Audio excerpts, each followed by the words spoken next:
Welcome, ladies and gentlemen, to CVTV right here on channelvisionmag.com. I'm Brady Hicks, and today, it's cold outside, but for this guy, it's always sandy beaches. We have the founder and the president of Sandy Beaches Software. How you doing today, Jeff? I'm doing fine, thank you. Thank you for having me. It's exciting to have you for sure. Jeff, for those who aren't familiar, just please, real quick, just kind of tell us a little bit about Sandy Beaches. Sandy Beaches Software is providing billing and customer care software to telecommunications companies across the country since 1989. I got into the business, local company here in Oklahoma City lost their computer programmer, and they needed billing done within a month. And from there, we've developed the business and been doing this for a long time. Inc. 500 company in 2003. And have had great success and really enjoy working with people and helping them become more successful. Well, you certainly have a strong track record in the industry. Where specifically do you see the industry headed? I think there's tremendous opportunity for local telcos and MSPs. Subscribers want personalized service. Large VoIP and UCaaS providers can't give them those personalized services that they need. Subscribers want an individual that understands their technology. They don't want a website to go to. They don't want to be put on hold for 30 minutes and then told we'll call you back in 2 hours or 8 hours or whatever the queue has ahead of them. They want a real person that they can talk to in real time to solve their problems. Someone that understands their individual needs, their individual technology, and get them answers now. And local providers are well suited to deliver those personalized services. Our clients are now competing and winning Fortune 500 companies because they're able to offer those personalized services. You mentioned the Fortune 500 companies, and I know you've done a lot of work with startups as well. What are some of the pitfalls that maybe a newer company might want to avoid, and how would you avoid? Well, as I said, whenever I first got into this, the thing that I didn't understand the most, that cost me the most amount of consternation over time was the taxes and the regulatory fees. You have to understand, when you're going to get into voice services, you are now becoming a company that is regulated by the federal government and by state governments. That's a big burden over most brick and mortar companies.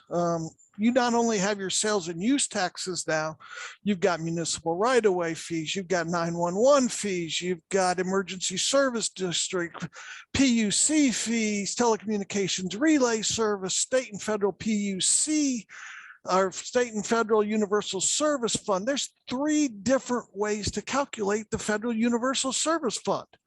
All told, there are 147 different tax descriptions that can be put on a telecommunications invoice when you look at all the different taxes across the entire United States. Throw on top of that the jurisdictional boundaries, which may change for each one of these different taxes. The 911 fees may extend outside of the city limits.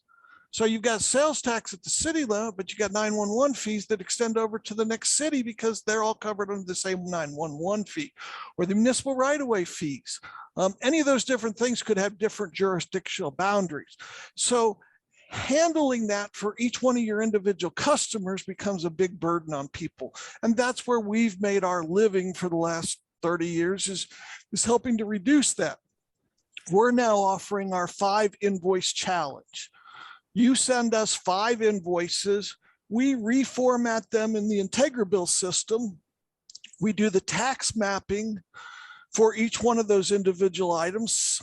We work on a traffic study for you to figure out exactly what your percentage of interstate usage is. We recalculate those. In our worst case scenario, or maybe our best case scenario, I don't know how you want to look at that, we had an invoice that we got from a customer where 35% of the total invoice was taxes and regulatory fees.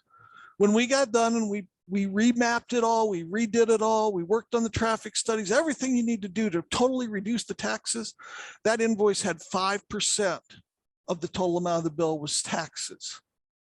Now, when billing companies bill you at a percentage of the billed revenue, they really don't care whether you bill it at 35% or 5% because 35% is better for them. They get more money. We care about that. That difference, both those, by the way, both those invoices were using the exact same tax engine.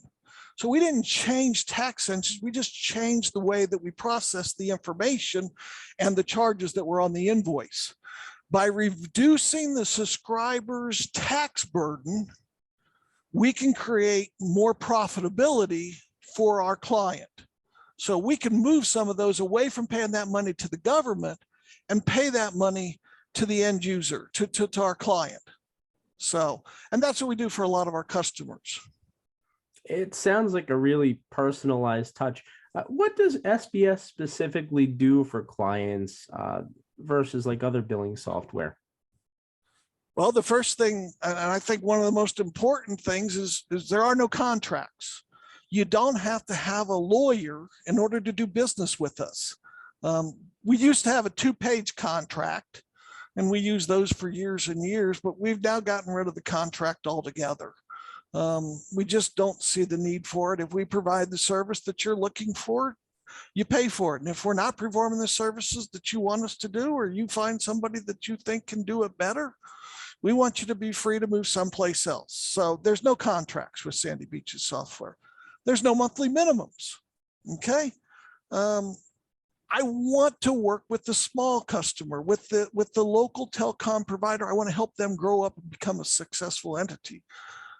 There's no onboarding fees. There's no onboarding. You don't have to come to my office for 3 days to learn how to use my software. We have videos, we have users manuals, we have spreadsheets that we can give you to help you with your onboarding processes. We've got the onboarding down to a 3-day process. We can get you completely onboarded onto our platform in 3 days' time. And we like working with the small local providers. We really do. I can't emphasize that enough. It is a real challenge to convert someone from another platform onto our platform and get it all right. Dirty data that you get from the other platform, from what's been done over all the years, it's really difficult to clean up. So working with a small provider and helping them grow up doing it correctly is a much easier path for us. I know that there are some free options out there as well. Why wouldn't a company just choose one of those? Well, the carriers do offer billing for their customers in a lot of cases, but we talked about it earlier, the control, the tax calculation, and the compliance, there can be a huge difference in how the taxes are calculated. And you want to have control of that because you're ultimately responsible for how it gets, for the compliance piece. If they report on your behalf, or if they file on your behalf and they file incorrectly, or they don't file at all, it still is your burden. You can't go back to the carrier and say, well, they were doing this. It doesn't work that way. The federal government is regulating what you do. And if you don't do it right, or somebody else doesn't do it right for you, it's still your responsibility. So that's the biggest thing I see, is that you don't want somebody, I don't know, would you want to send your money to some other individual and trust them to take it to the bank for you? It just doesn't quite work that way. The advantages of using a third-party billing is the ability to bill multiple services from multiple providers on a single invoice. So if you're using your free software that came from your provider and you want to go out and add an eFax service for your customer, you may not be able to bill that eFax service on their service. Or if you have a denial of service, if your carrier ends up with a denial, we've seen that recently where we have several different companies that have had denials of service. If you want to move your customer base to a different provider, if you're stuck on their billing platform, that becomes a much bigger hurdle to get over. The ability to white label, the ability to provide an invoice to your end user is a a strong marketing point to sign up good salespeople. It allows them to put out their own invoices, look like their own company, and still do business for your organization. It can have their telephone number on it to make sure they contact them first whenever they have a problem. It can have their personal website on there so that they can reach out to, and their personal email information. Their cell phone, telephone number, whatever you want to put on the invoice, they can make that happen. And that's really important these days. I know you've been doing this for something like 30 years. The obvious question is why? Like, what drives you there? Well, when I first got into this, it was back during divestiture. And I saw it then as a huge opportunity for entrepreneurs to sell a service that people needed, that they had to pay monthly recurring revenue for.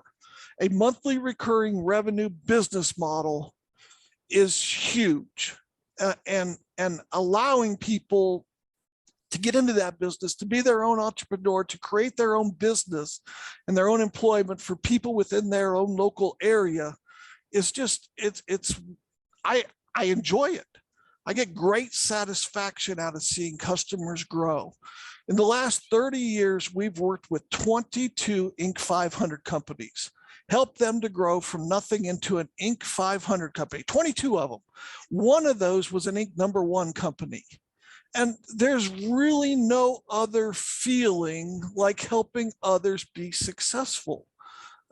Take great pride in providing the tools our employees and our clients need to be successful. And I still get excited to come to work every day and meeting new people and working with them to make sure that they understand all the nuances that telecommunications industry has, and being compliant. Well, it's been an amazing accomplishment, what you've been able to do so far, Jeff, with Sandy Beaches. If people want more information on the company and specifically that billing platform, where is their information online? Oh, www.sandybeachessoftware.com. Click on the 5 invoice challenge, and that'll tell you how to send us 5 of your invoices. We'll audit them for you and send them back to you. No hitches. We'll tell you a little bit about our product and how we might be able to help you, or what we might see that you're doing right or wrong. And thank you for your time today. Well, there you have it. Just go to sandybeachessoftware.com. It sounds like a great deal for sure, and be sure to check it out. Jeff, thank you so much for the time today. Thank you. And while you guys are online, be sure to visit channelvisionmag.com. Check out all the great CVTVs and podcasts and webinars that are available right there on the website. From Channel Vision Magazine, I'm Brady Hicks.